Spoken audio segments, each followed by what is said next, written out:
Eles já são usados pelo Senhor, né? E ali Deus tem feito grandes coisas na vida deles.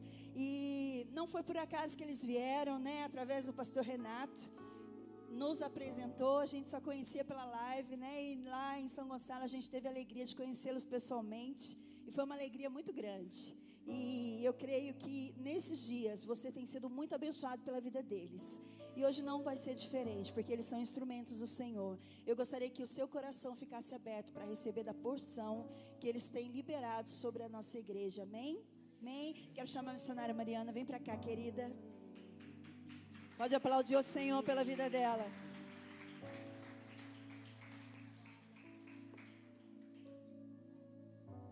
Estenda as suas mãos, vamos orar com ela. Pai, te louvamos, ó Deus, por tudo que o Senhor já fez. Sabemos ainda, Pai, que o Senhor tem algo para liberar sobre a igreja. Usa a vida da tua filha, meu Deus. Fala através dela aos nossos corações, o que o Senhor já colocou ao coração dela, Senhor. Que ela venha ser um instrumento nas tuas mãos, Espírito Santo de Deus. Usa a vida dela, Senhor. E fala, Senhor, com a tua igreja. Eu oro abençoando ela em nome de Jesus. Amém. A paz do Senhor, igreja. Amém? Quantos estão felizes? Digam glória. Amém. Estou feliz de estar aqui com os irmãos, né? Como a bispa falou, nós nos conhecemos pela chamada de vídeo, né? E nós estávamos orando ao Senhor para que Deus levantasse um casal que pudesse pastorear a nossa vida. E Deus levantou esse casal tão precioso. Estamos aqui como filhos, amém? A gente não veio nem para ministrar, a gente veio para receber. Mas eu creio que Deus, Ele está nessas conexões. Ele nos enche para que a gente compartilhe, amém? E eu estou muito feliz nessa manhã. Sei que é uma manhã de batismo. Quem vai se batizar? Está aqui? Amém, glória a Deus. Essa é a decisão mais importante da nossa história. Quando a gente recebe a Cristo, e o batismo, ele testifica essa decisão, né? Toda decisão que parte do nosso coração, a gente toma uma decisão concreta. Quem ama casa, não vive amigado, não vive juntado. E quem decide andar com Cristo se batiza. Amém? A Bíblia diz que quem creres e for batizado será salvo. E eu quero te convidar a abrir a palavra do Senhor lá em Mateus capítulo 3. Antes mesmo que eu soubesse que... Primeiro a bispa me falou que eu ia ministrar hoje. Depois eu fiquei sabendo que era batismo. Mas Deus, Ele é tão lindo que Ele colocou uma palavra no meu coração antes que eu soubesse que hoje era dia de batismo, que tem tudo a ver com o que Deus está fazendo hoje na vida dessas pessoas. E é algo também que serve para a nossa vida, nós que já fomos batizados, amém? Em Cristo. Abre lá comigo no Evangelho segundo escreveu Mateus, no capítulo de número 3. Eu quero falar dessa primeira etapa da fase da vida de Jesus, que foi o batismo. E eu vou ler alguns versículos do capítulo 4 também. Quem achou, diga amém. Eu queria te convidar a ficar de pé para nós fazermos a leitura. Eu ainda tenho esse hábito. Nada contra quem lê sentado, mas eu ainda tenho esse costume. Vamos lá no verso 13 do capítulo 3. Diz assim: Por este tempo, dirigiu-se Jesus da Galiléia para o Jordão, a fim de que João o batizasse. Ele, porém, o dissuadia, dizendo: Eu é quem preciso ser batizado por ti, e tu vens a mim? Mas Jesus lhe respondeu: Deixa por enquanto, porque assim nos convém cumprir toda a justiça. Então ele o admitiu. Batizando Jesus, saiu logo da água, e eis que se lhe abriram os céus. Repita comigo: abriram os céus. E viu o Espírito de Deus descendo como pomba, vindo sobre ele. E eis uma voz do céu que dizia: Este é o meu Filho amado, em quem tenho prazer, ou em quem me comprazo. Capítulo 4. A seguir foi Jesus levado pelo Espírito ao deserto. A seguir foi Jesus levado pelo Espírito ao deserto, para ser tentado pelo diabo. E depois de jejuar 40 dias e 40 noites, teve fome. Teve o quê? Fome. Então o tentador, aproximando-se, lhe disse: Se és filho de Deus, manda que estas pedras se transformem em pães. Jesus, porém, respondeu: Está escrito: Não só de pão viverá o homem, mas de toda palavra que sai da boca de Deus. Verso 11, com isso o deixou o diabo, e eis que vieram anjos e o serviram. Amém? Você pode sentar glorificando o nome do Senhor. Eu gosto muito dessa passagem, porque essa palavra já falou muito forte ao meu espírito, e eu creio que nessa manhã Deus vai falar contigo. Esse momento aqui do batismo de Jesus, eu posso colocar que foi uma das primeiras etapas da vida, né, que iniciou o ministério dele, de fato. E nesse texto a Bíblia vai dizer que João Batista, ele foi o último dos profetas que anunciou Cristo, não o último do ministério profético, porque ele continua na nova aliança. Mas a Bíblia vai dizer que João Batista, ele era primo de Jesus, se não me falha a memória, ele tinha, eu acho que 6 meses à frente de Jesus. Ele era filho de Isabel e Zacarias, né, um casal que pertencia à tribo de Levi, separados, íntegros, e o Senhor os presenteou com esse homem chamado João Batista. E agora a gente vai ver João Batista pregando no deserto da Judeia, pregando o arrependimento de pecados e batizando com água. Um batismo que simbolizava o batismo de fogo. Ele dizia: eu os batizo com água, mas vem aquele após mim que os batizará com o Espírito Santo e com fogo. Então João Batista estava no deserto, pregando o batismo, pregando arrependimento, e num determinado momento vem Jesus até ele. E quando Jesus chega à presença de João Batista fica constrangido e diz: tu vens a mim ser batizado? Eu é quem preciso ser batizado por ti. Antes disso, João Batista já havia anunciado que aí vem o Cordeiro de Deus que tira o pecado do mundo, o qual eu não sou digno de desatar as sandálias. Agora esse Jesus que João Batista prega, vem se submeter a ele. João Batista, no primeiro momento, como nós lemos, ele resistiu, mas Jesus disse: não, para que se cumpra toda a Escritura. Você vai perceber no Evangelho de Mateus diversos momentos da vida de Jesus que o autor diz: e isso aconteceu para que se cumprisse o que fora dito pelo profeta. E aconteceu tal evento para que se cumprisse o que tinha dito tal profeta. Então Jesus, ao longo do seu ministério, da sua história, da sua vida, ele viveu de forma que a palavra se cumpriu sobre ele paulatinamente. Jesus, ele caminhou sobre a palavra, ele caminhou dentro da palavra, e tudo que foi dito ao respeito dele se cumpriu. Por quê? Porque ele se submeteu à palavra. E quando eu e você, nós nos submetemos à palavra, nos submetemos à obediência, aquilo que Deus diz ao nosso respeito se cumpre. Porque a palavra de Deus, quando ela vem ao meu encontro e ao teu encontro, ela vai procurar se há uma posição na minha vida e na sua vida. Muitas pessoas entram em conflitos porque recebem uma profecia e aquela profecia não se cumpre, algo é interrompido no meio do caminho. Mas por quê, irmãos? Porque a palavra profética, em sua maioria, ela é condicional à nossa obediência. E quem entende isso, diga amém. Então você vai ver Jesus vindo ao deserto vindo ao Jordão para ser batizado. E Jesus, ele também se submeteu a uma autoridade na terra. E Deus está dizendo para alguém aqui: você precisa se submeter a uma autoridade na terra. E às vezes a gente pensa que porque Deus fala conosco, porque nós temos intimidade com o Espírito Santo, e talvez Deus fale com você por alguma forma, em sonho, na palavra profética, na palavra, no louvor, a gente cria um sentimento de independência. Só que Jesus, ele não caminhou independente. E eu já estou vendo algumas pessoas dar um nó na cabeça. Jesus, ele se submeteu à autoridade de João Batista.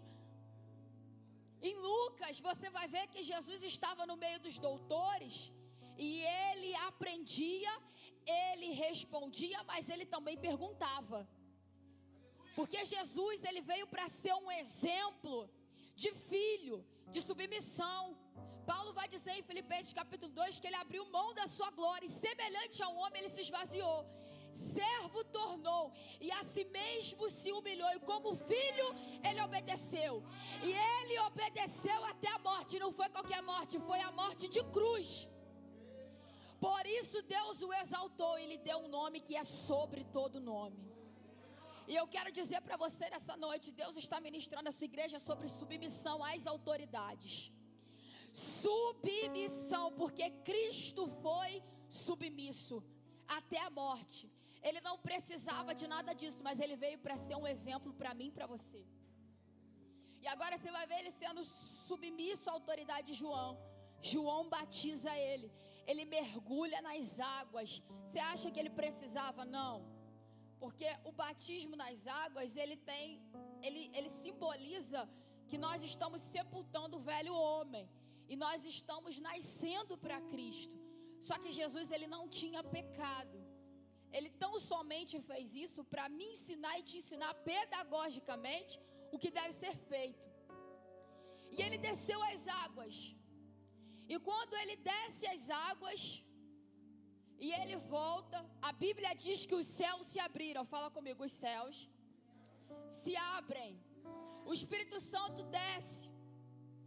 Ele desce numa forma corpórea de uma pomba e ouve-se uma voz. Deus está dizendo que todas as vezes que nós nos submetemos à autoridade, que nós somos obedientes, que nós tomamos a decisão, o céu se abre e agora vem uma voz do céu que passa a reger a minha e a sua vida. Se você não entendeu, eu vou repetir. Antes do mundo, você era regido por conselho dos ímpios. Você era regido por uma cultura local. Você era regido por uma tradição familiar. Você era regido por um costume que passou dos seus avós para sua mãe e agora está vindo sobre você. Mas quando você toma a decisão de se batizar, agora tem uma voz sobre a tua vida. Quem entende essa palavra, diga glória. Jesus vai dizer o seguinte lá em João capítulo 10: as minhas ovelhas ouvem a minha voz e me seguem. Me seguem. Jamais seguirão o estranho, antes fugirão dele. Como que eu conheço e reconheço a voz de Deus? Pela palavra. Porque tudo que Deus fala está escrito. Quem entende isso, diga amém. Deus não diz nada diferente do que está escrito, porque o que está escrito já foi dito por Ele em algum momento. Então, agora, você não é regido mais pelo que você pensa. Você não é regido mais por uma opinião da sua mãe. Você não é regido mais por uma palavra do ímpio, pela cultura local. Agora você é regido pela voz de Deus. Deus está dizendo para alguém aqui que você precisa ser guiado pelo Espírito de Deus. Paulo lá em Romanos capítulo 8, verso 14, ele vai dizer que os filhos de Deus são guiados pelo Espírito de Deus. Então a gente que tem a vida em Cristo, a gente não toma decisão sem orar. Quem entende isso? A gente não muda de cidade sem antes Deus falar com a gente. A gente não entra em casamento sem ter uma palavra de Deus sobre a nossa vida. A gente não desfaz aliança, nem entra em negócio, nem assina contrato sem uma voz de Deus. E eu quero insistir nessa palavra, porque eu creio que há uma necessidade. Deus está dizendo para alguém aqui nessa manhã: você precisa aprender a ouvir a voz de Deus. Você precisa aprender a discernir a voz de Deus. Como que eu discerno? Pela palavra. Se você tem muito contato com o Bispo Ney, com a Bispa Kelly, com a pastora Carla, com o pastor Rafael, antes de você, ele ligou para você, Bispo Ney. Se ele ligou para você, ele nem precisa se identificar. Ele pode ligar até de um telefone estranho que não está gravado na sua agenda. Ele vai falar: alô, irmão. Você vai identificar de cara que é o Bispo Ney. Shalom. Por quê? Porque você conhece a voz dele. Quando você tem muita intimidade com alguém, você conhece a voz dessa pessoa. Você identifica facilmente a voz dessa pessoa. Como que você vai passar a conhecer a minha voz? Pelas palavras que eu emito. Se eu entrar aqui, ficar muda, não falar nada, como que você vai conhecer a minha voz se eu não falo? Então a voz de Deus, ela é reconhecida pela palavra. Quem entende isso? Você quer conhecer a voz de Deus e você quer saber se o que está sendo direcionado para a sua vida, o que alguém está falando com você como de Deus, é só você ir para a palavra e ver se está em consonância com a palavra. Eu não ia nem falar sobre isso. Você quer ver um exemplo meio doido? Eu já vi muito isso. Alguém chega e vê um casalzinho apaixonado, que bonitinho. Aí às vezes tem um cupido gospel no meio da igreja que quer casar todo mundo. Aí o amiguinho é bonitinho, é educado, é de boa família, mas não quer nada com Jesus. Ele só é um frequentador de culto. Mas a moça é separada, conhece o Senhor. Estou falando só para você entender. Aí levanta o cupido gospel e diz: olha, Deus está me mostrando que vocês dois vão casar. Como que Deus pode estar mostrando uma coisa que está fora da palavra? Porque a palavra diz que comunhão tem luz e trevas. Que comunhão tem um cristão e um ímpio? Nenhuma. Então, a gente que caminha pelos princípios da palavra, a gente identifica muito fácil quando algo é de Deus ou não. Quem está entendendo isso? E aí a gente identifica facilmente que essa profecia não vem de Deus. Por quê? Porque não está em consonância com a palavra. E Deus sempre foi muito categórico em Israel, quando ele ensina a respeito da separação. Deus disse: ó, entra na cidade, toma Canaã, destrói os moradores, não faça aliança, porque os deuses deles serão um tropeço para você. Então você vai ver ao longo das escrituras Deus sempre estabelecendo uma separação de quem serve e de quem não serve. Ah, irmã, eu não posso ter mais amizade com ninguém. Há limites. Um servo de Deus, ele tem limites ao se relacionar com quem não serve. Por quê? Porque os princípios não batem, chocam. E a Bíblia diz que bem-aventurado o homem que não se assenta na roda dos escarnecedores, nem detém os seus caminhos no meio dos pecadores. Antes medita na lei do Senhor de dia e de noite. Então Deus sempre estabeleceu um parâmetro para relacionamento. Então Deus está dizendo que quando nós tomamos uma decisão de andar com Cristo, nós vamos precisar sim sacrificar muitos outros relacionamentos que nada tem a ver com o propósito e com o destino profético que Deus tem para a nossa vida. Então você que já está em Cristo, você que está assumindo uma aliança, você precisa fazer uma revisão de relacionamentos, uma revisão de alianças, porque talvez você pode estar sendo conduzido a algo que não é de Deus para a sua vida. E eu acho que a igreja tem que começar a ser muito categórica com relação a conselhos. Eu poderia te dar milhares de textos sobre decisões que foram tomadas com o conselho e sem o conselho de Deus. Todas elas que foram tomadas sem o conselho de Deus deram errado. Então Deus está dizendo para alguém aqui: tome conselho do altar. Tome conselho da palavra. Busque pessoas que têm de Deus para te acrescentar. Pessoas que conhecem a voz e que talvez discernam a voz melhor do que você, porque é um processo.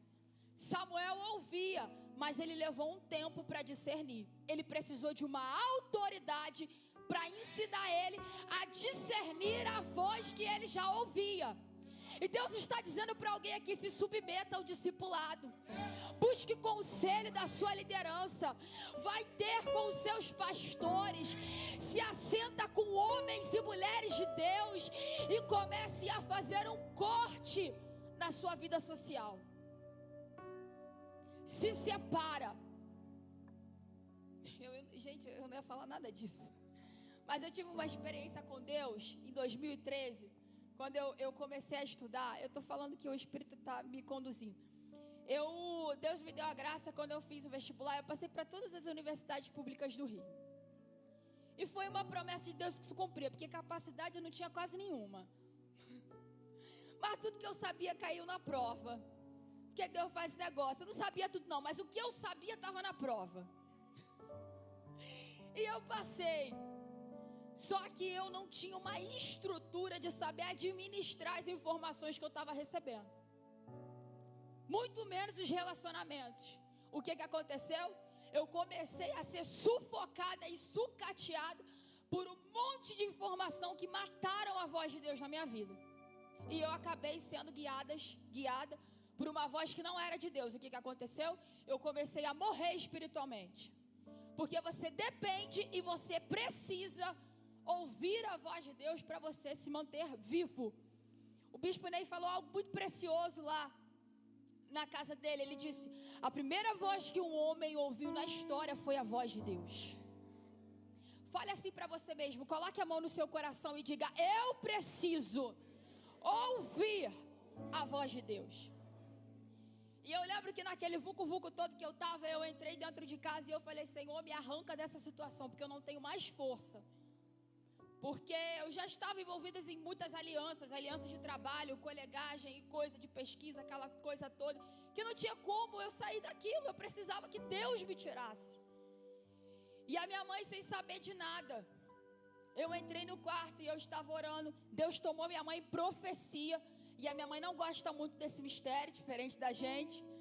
E a minha mãe entrou no quarto marchando, abriu a porta. Deus manda te dizer: para e se separa. E Deus falava aquilo com uma força na minha vida que eu fiquei com medo. Aquilo restaurou o temor de Deus na minha vida. E talvez alguém aqui está precisando ouvir essa palavra. Você precisa viver a restauração do temor de Deus na sua vida. Porque essas intoxicações que a gente vai pegando, vai esfriando o temor de Deus na nossa vida. E a gente acha que pode tudo. E a gente começa a abrir um monte de concessão. Ah, mas não é bem assim, isso é cultural, isso é costume. E a gente abre um monte de preceitos e começa a negociar a palavra. E foi o que aconteceu comigo. Mas aquela palavra entrou com uma força tão grande dentro de mim. E eu lembro que o Senhor falou assim: a partir de hoje, você nunca mais vai ser a mesma. E eu nunca mais fui a mesma. Sabe por quê? Porque a voz de Deus muda. Quem diz ouvir a voz de Deus, quem diz ser profeta e não tem mudança, não é a voz de Deus que está ouvindo. É muita coisa para falar, mas eu vou tentar ser bem sucinta. Porque lá no princípio, o que restaurou não foi nenhuma outra coisa senão a voz. E Deus disse: haja luz. E Deus disse, e Deus disse, e Deus disse, e Deus disse, e Deus disse. Porque a vida necessita da palavra. A restauração que você precisa não vai acontecer enquanto a voz de Deus não for desenterrada do teu espírito.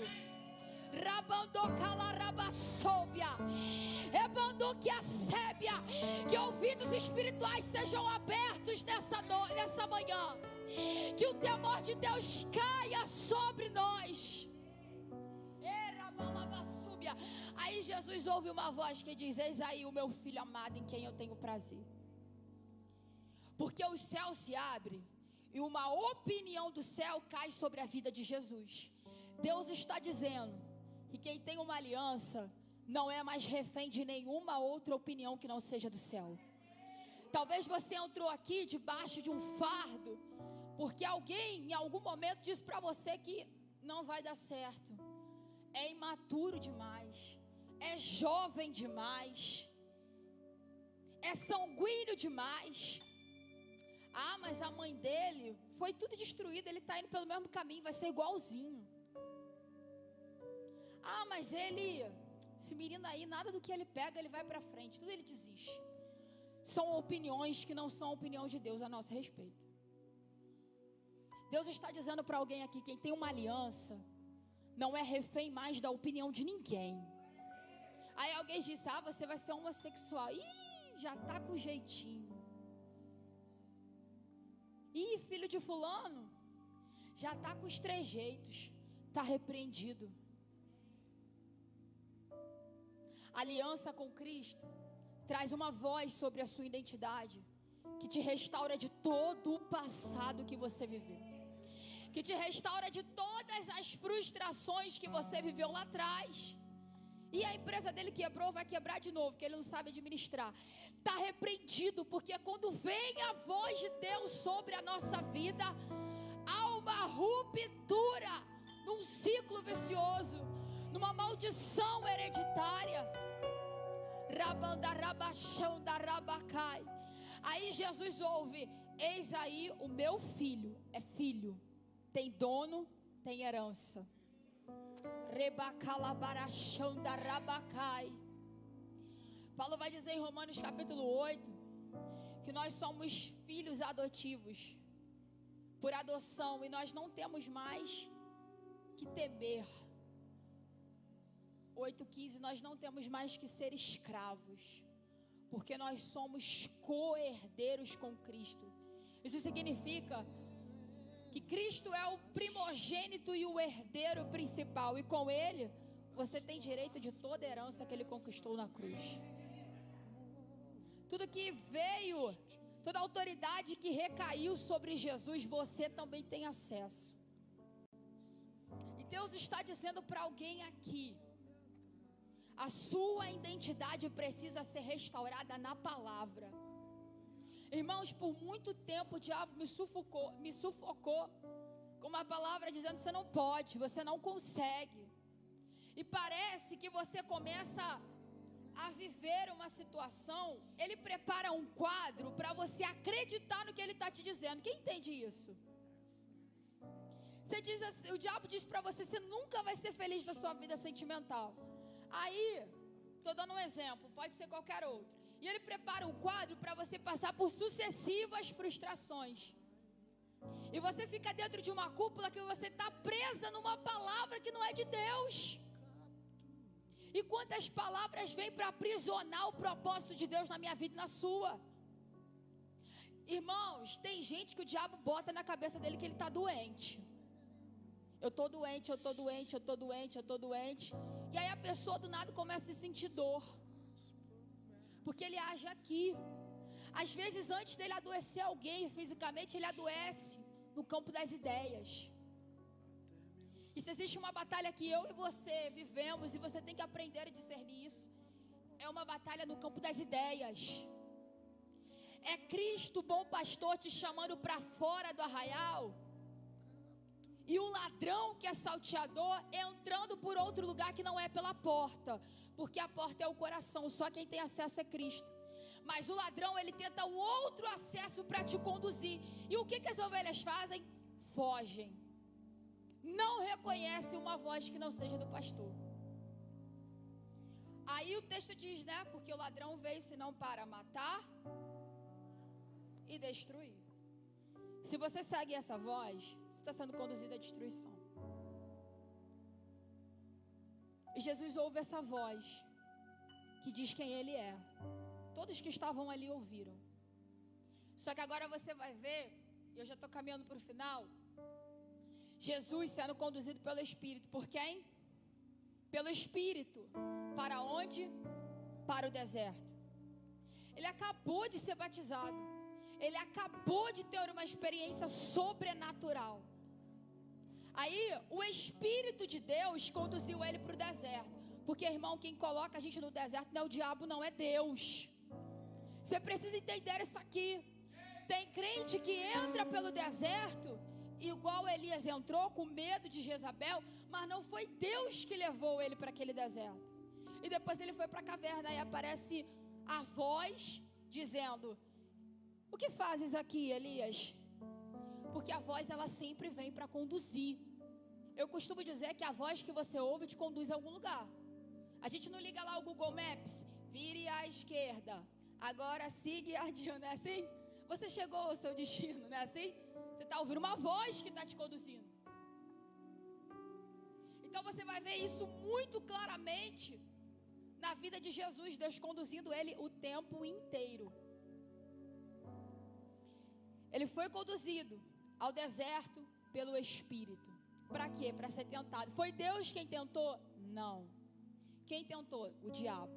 Porque a Bíblia diz que Deus não tenta ninguém. Mas Ele pode me colocar e te colocar numa situação em que você vai ser tentado. É Deus forjando uma maturidade na minha e na sua vida. Jesus estava no deserto, o Espírito conduziu para lá, mas Satanás também estava. E a Bíblia diz que ele jejuou 40 dias. Quantos dias? Quem jejua aqui? Você precisa ter uma vida de jejum. Tem que jejuar mesmo. Você vai ver muitas correntes aí dizendo que não precisa mais jejuar, que Cristo já fez todo o sacrifício. Mentira. Porque Jesus falou que quando o noivo fosse tirado, era necessário jejuar. Então essa história de que hoje não precisa mais jejuar, porque Jesus já fez sacrifício na cruz, é balela. Tem que jejuar. Paulo jejuou depois de Cristo. Então, tenha uma vida de jejum, porque o jejum ele vai fortalecer o seu espírito e ele vai mortificar a sua carne. Jesus estava 40 dias no deserto. O número 40 nas escrituras significa provação. 40 anos o povo ficou no deserto, saído do Egito. É um tempo de um romper de ciclo. E Jesus estava no deserto com fome. Quando ele terminou de jejuar, ele começou a ter fome. E o texto diz, pega isso aqui, que quando ele começou a ter fome, quem se aproximou? Está na tua Bíblia aí, ó. Satanás se aproximou dele. Porque, irmão, o adversário da nossa alma, ele sempre vai se aproximar da minha vida e da sua vida no dia da necessidade. Não é o dia que as suas finanças estão todas, você está com tudo pago. Não é o dia que o seu casamento está bem. Não é o dia que o seu ministério está indo em polpa que Satanás vai se apresentar. Ele vai se apresentar para a minha vida e para a sua vida no dia da necessidade, no dia da fome, no dia da falta, no dia da carência, no dia do desemprego, no dia que um carro da busca e apreensão. É esse momento de necessidade que Satanás se apresenta. E o texto diz que ele se aproximou. Se você não sabe, eu vou te contar um negócio. Deus fala, diga amém. Mas o diabo também fala. Mas às vezes a gente prega um evangelho que o diabo já está derrotado, ele não fala. Ele falou com Jesus. Você precisa ter essa realidade de batalha espiritual que o diabo fala. É no dia que de repente o teu esposo ou a tua esposa falou uma palavra dura, estava estressado, que o diabo vai vir e vai dizer, ó, tá vendo como é que ele te trata? Tá vendo como é que ela é? Tá vendo como é que essa mulher é? Nunca muda. Tá vendo como é que esse homem é? Grosseiro. Tá vendo como é que esse filho é? Ah, sai fora. Separa logo.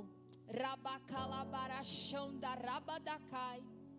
Aí você está passando luta no trabalho, mas Deus disse que tinha um propósito. Aí o diabo diz, pede logo as tuas contas. Mas Deus mandou você fazer isso. Quando Jesus estava com fome, Satanás veio, se aproximou e disse, se tu és o Filho de Deus. Mas espera aí. Jesus não ouviu lá no Jordão quem ele era? Mas o diabo, ele sempre vai se apresentar para mim, para você, para colocar, sabe o quê? Dúvida.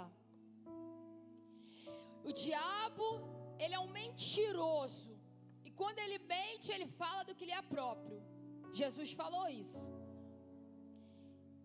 E às vezes, pastora, ele não pode roubar quem você é, quem eu sou. Ele não pode mudar a opinião de Deus ao meu e ao teu respeito. O que é que ele faz? Ele joga conflito no nosso coração. Ele faz você ter uma dúvida acerca do que Deus falou. Deus disse que ia te usar para as crianças. Aí ele joga um sentimento no seu coração de que você não está capacitado. Ele age nas áreas da nossa fragilidade. Quem está entendendo isso aqui? Ele vai agir onde você é frágil. Você começou a aprender a tocar um instrumento, você ainda não é 100%. Você está aprendendo. Como Jesus estava numa fase. Ele vai lançar, larga logo esse negócio aí, porque tu não é bom. Ou ele vai usar a boca de alguém contra você. Ele faz isso. Quando ele vê que isso não dá certo, ele muda de estratégia. Ele começa a tentar me ensoberbecer e te ensoberbecer. O que ele sempre faz desde o princípio é mentir a respeito do que Deus falou. Eu não sei nem mais quanto tempo eu tenho. Me ajuda aí. 10. Lá no Éden, Deus disse que o homem podia comer de quantas árvores? Todas, exceto de uma, a árvore do conhecimento do bem e o mal. Mas você vai ver a serpente dizendo o seguinte. Deixa eu ver se eu encontro aqui Gênesis 3 para eu dizer para você exatamente como a serpente falou. Ela vai dizer o seguinte.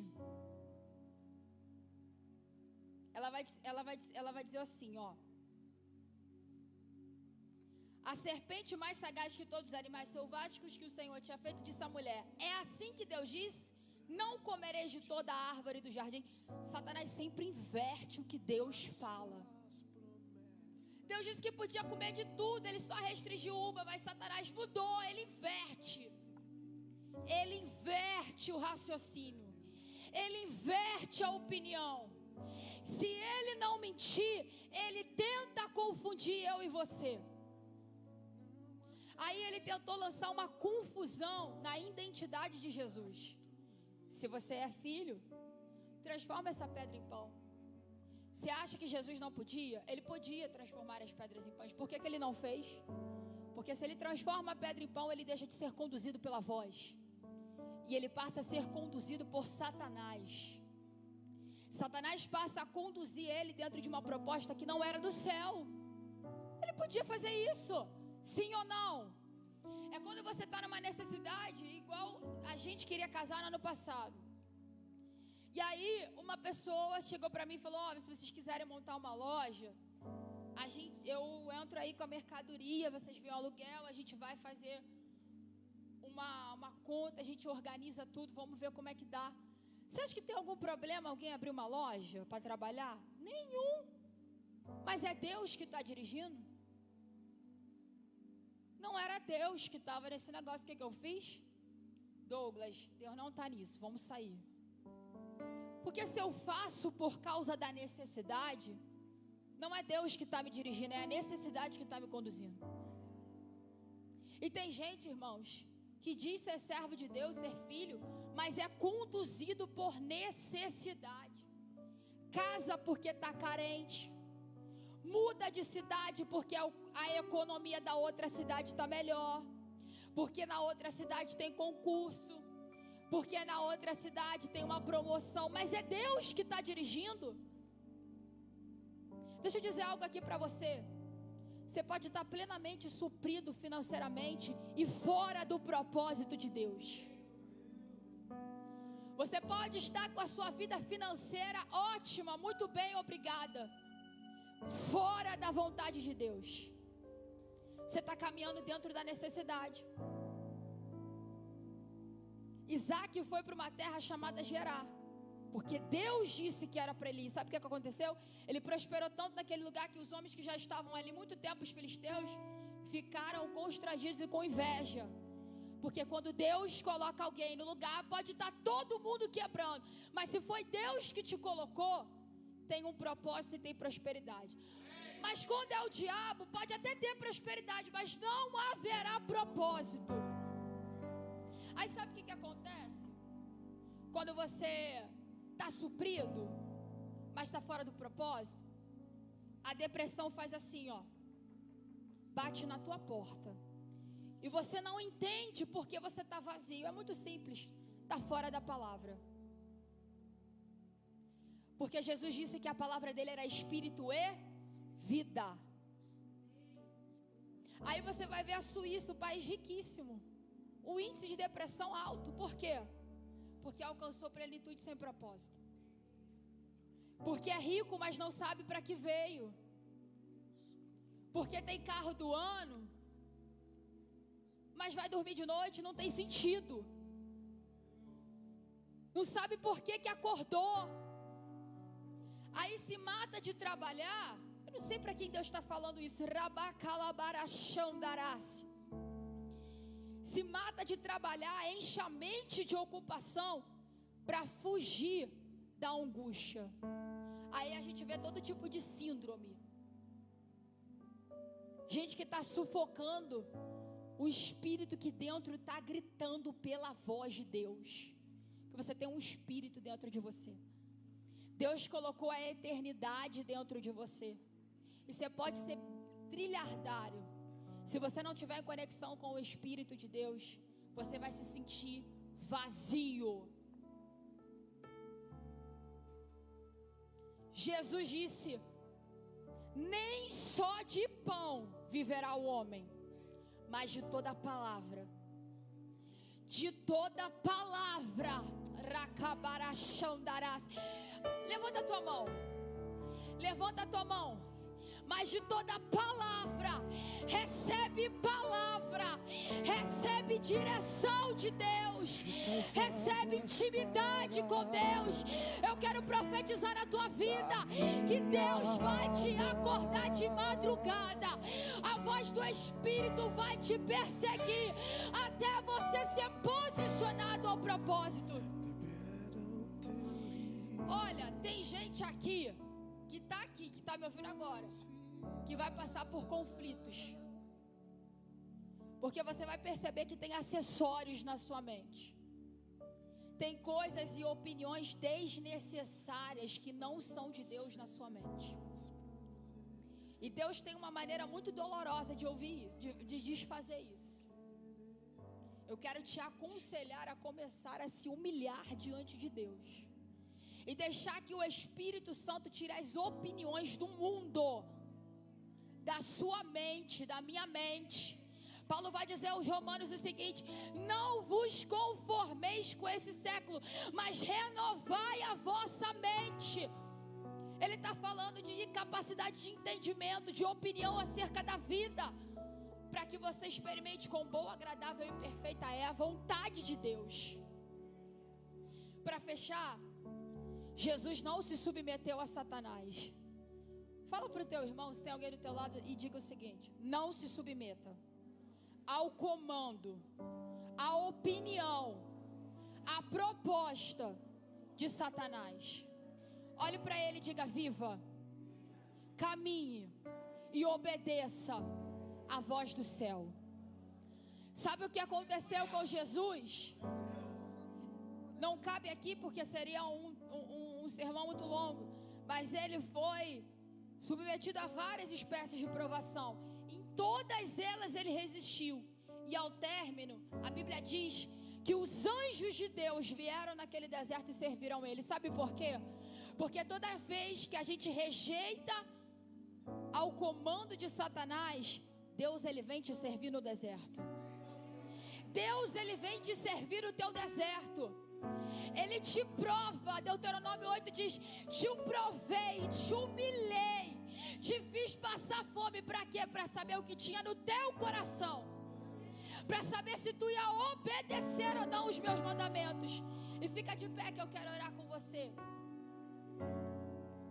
Rabadabassorecão da rabadas, rebando quebe da rabachão da rabacai. Da minha alma,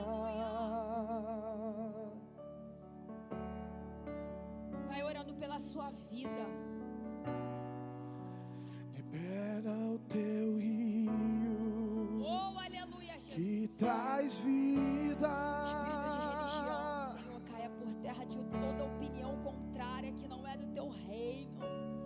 Rebassuriandarás. Não tenho as palavras certas pra dizer, pra provocar-te a querer-me mais. Oh, aleluia, Jesus. Do que Vai restaurando a voz, já me queres. vai restaurando a casa, vai varrendo tudo que não está, Senhor, debaixo do teu governo. Então vem, como prometestes, derrama o teu Espírito. Restaura a voz, Jesus. Derrama o teu Restaura a voz, Jesus. Senhor, nós repreendemos a voz da religião que critica, que resiste à tua palavra. Cai por terra. Derrama o teu Rabando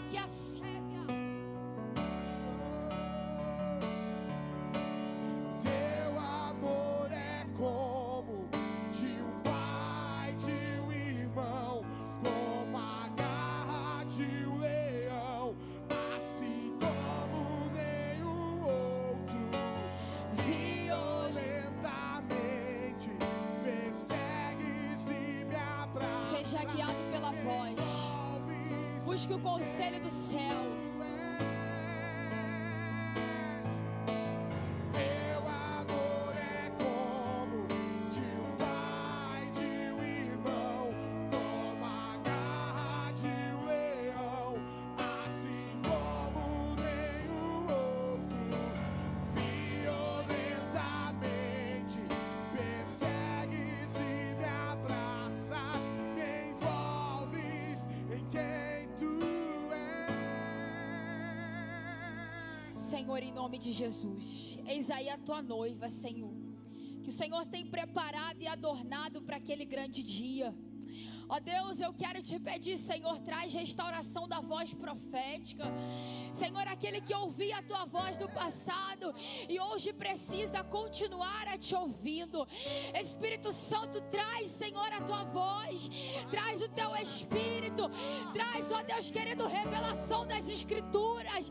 Ó Deus, em nome de Jesus, a tua palavra diz que os apóstolos naquela cidade queimaram dezenas de livros caros. Porque quando a palavra chega, a filosofia desse século não tem mais vaga. Aumenta o fogo, aumenta o discernimento, aumenta o poder do teu Espírito. Direcione essas vidas ao propósito que o Senhor tem para elas. Eu repreendo, Senhor, todo espírito da confusão, todo espírito da dúvida, todo espírito da baixa estima, todo espírito que lança sobre o teu povo sentimento de inferioridade, de incapacidade, que traz de volta as palavras do passado para o presente. Ei, você já sepultou. Não vive mais você, agora Cristo vive. A tua mente é mente de Cristo. Abençoa, Senhor, a tua igreja. Traz o teu governo sobre cada casa, cada família, cada vida. Repreende, Senhor, e dá discernimento a todo ataque que desconstrói princípios, que fere emoções, que traz angústia, agonia repentinamente, que não há uma explicação. Toda turbação emocional cai por terra. Nós declaramos, ó Deus querido, que os anjos do Senhor vão visitar e vão servir no deserto. Você será servido no deserto. Você terá o melhor de Deus no deserto. Deus tem o melhor emprego, a melhor cidade, o melhor ministério, o melhor casamento para a tua vida. Toma posse do que Jesus tem para você.